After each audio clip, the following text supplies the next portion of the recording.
கேரளால வெள்ளம் வர்றதுக்கு ஒரு 2-3 மாசம் முன்னாடி ஒரு நடந்த சம்பவம் நீங்க கூட வாட்ஸ்அப்ல பாத்திருப்பீங்க. பிருத்திவிராஜன் ஒரு நடிகர் இருக்கிறாருலங்க, இந்த மொழி படத்துல கூட ஜோதிகாவுக்கு ஜோடியா இருப்பார், நல்லா அழகா இருப்பார் சகப்பா. அவருடைய அம்மா, அவங்க பாரம்பரியமாவே பணக்காரங்க போல, அவங்க அம்மா, அந்த நடிகருடைய அம்மா லம்போகினின்னு ஒரு கார் வாங்கியிருக்கிறாங்க. அந்த காருடைய ரேட்டு 1.25 கோடியாம். லம்போகினிங்கிற அந்த காரை வாங்கி கேரளால ஓட்டி பார்த்திருக்காங்க. அந்த ரோட்ல அது ஓட்டுறது சிரமமா இருந்திருக்கு. ஏன்னா அந்த மாதிரி விலை உயர்ந்த காரெல்லாம் வெளிநாட்டுல ஓட்டுறதுக்கு தான் நல்லா இருக்கும், நம்ம ஊர் ரோடெல்லாம் சரியா இருக்காது.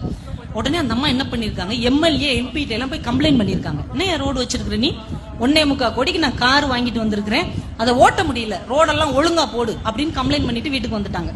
2 மாசம் கழிச்சு வெள்ளம் வந்துருச்சு. இப்ப வந்த வெள்ளத்துக்கு லம்போகினி தெரியுமா, டிவிஎஸ் 50 தெரியுமா, ஓட்ட சைக்கிள் தெரியுமா, அது எல்லாத்தையும் வாரி சுருட்டி அள்ளி கொண்டு போயிடுச்சு.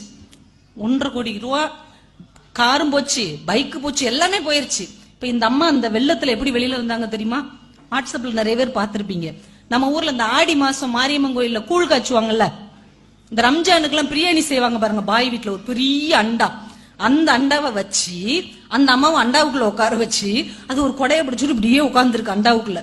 யாரு? 1.25 கோடி கார் வாங்கி ரோடு சரியில்லைன்னு கம்ப்ளைண்ட் பண்ண அம்மா அண்டாவுக்குள்ள உட்காந்துக்கிட்டு வருது. எல்லாரும் ஐலேசான அந்த அம்மாவை தூக்கிட்டு வர்றாங்க. அப்போ ஒரு நெருக்கடி காலம் வரும்போதுதான், ஒரு இயற்கையின் சீற்றம் வரும்போதுதான் நம்மிடம் இருக்கிற பணம் ஒன்றும் செய்ய முடியாது, சுற்றி இருக்கிற உறவும் நட்பும் மட்டும்தான் நிலைத்து நிற்கும் என்கின்ற உண்மையை அது விளக்கி சொன்னது.